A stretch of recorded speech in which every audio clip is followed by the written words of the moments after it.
In an infamous crisis that put the safety of America's tap water under a microscope, it was the iconic shot. April 25th, 2014, politicians in Flint, Michigan pushed a button switching the city's drinking water source from Detroit's system to the Flint River, later admitting their critical failure to treat that river water, causing it to corrode lead pipes and poison people. It turned out to a growing crisis in Flint, Michigan over the city's water supply. In the years that followed, Flint became famous for images of murky tap water and cases of contamination, many in children. This week, 10 years later, Melissa Mays says Flint still isn't fully fixed. If you had to use one word to sum up the fight over the last 10 years, what would it be? Exhausting.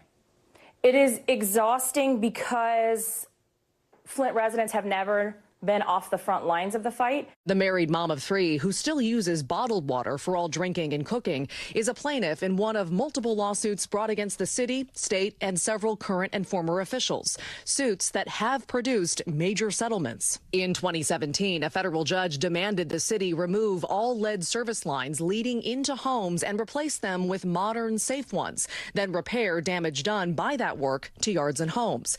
The deadline, 2020. Tonight, 4 years past that deadline, court filings show out of close to 30,000 addresses, Flint's replaced lines at all but 31, with hundreds more declining to service. Mays says advocates have done their own outreach and argues the city is even further behind than they claim. So they talk about how many people, homes have been excavated, but not restored, and there's thousands. A judge last month holding Flint in contempt, writing the city has failed to abide by the court's orders in several respects, adding it has no good reason for its failures. Flint's current mayor, Sheldon Neely, who took office in 2019 and is not a named defendant in the lawsuit, says he wanted the work finished long ago. And for people sitting at home and they're just thinking, 10 years later, how is Flint not fixed? What is the answer to that? No, we work it every single day, and everything doesn't happen overnight. Starting out with one engineering firm, and then another engineering firm, and then another engineering firm, and some of that information had not been transferred to each engineering firm based upon contracts, based upon whatever reasoning. On top of bureaucratic delays, the mayor says repairs stopped during the pandemic. He denies Mays' claim that the city has thousands more homes to reach or repair, but says anyone who hasn't gotten lines replaced should contact the city. We have roughly about 1,900 structures where we didn't get consent to be able to get into those structures. Do people have a right to be furious about the delay? Yes, absolutely. The mayor, meanwhile, championing the $146 million in infrastructure upgrades to treat the city's water, which now comes from Lake Huron. We're also replacing poisonous lead pipes that go into 10 million homes in America, 400,000 school and child care centers. In Flint's wake, drinking water has become a national priority, with President Biden's infrastructure law setting aside $15 billion toward lead pipe replacement nationwide.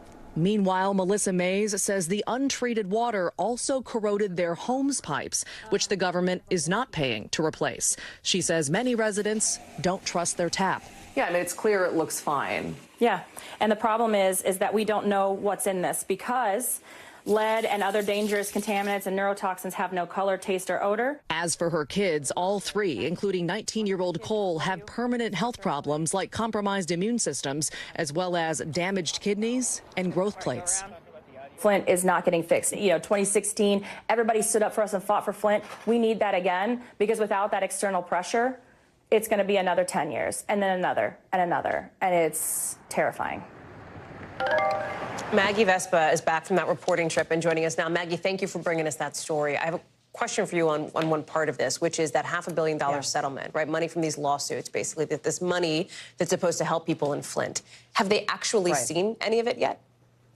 They haven't seen a dime of that money yet, Hallie. And that settlement, as you know, was historic, $626 million. And that settlement came out in 2021. So 3+ years later, the mayor says, OK, here's the deal. The holdup is effectively that the federal government, or a federal judge, excuse me, is trying to figure out how much money each household should get. Like, how much should a household with one adult get versus, say, a household of a family of 5 with like 3 little kids who were impacted by this? He says he expects that process, latest update, was to wrap in June and the money to be dispersed hopefully soon after that. So we'll be tracking that, of course.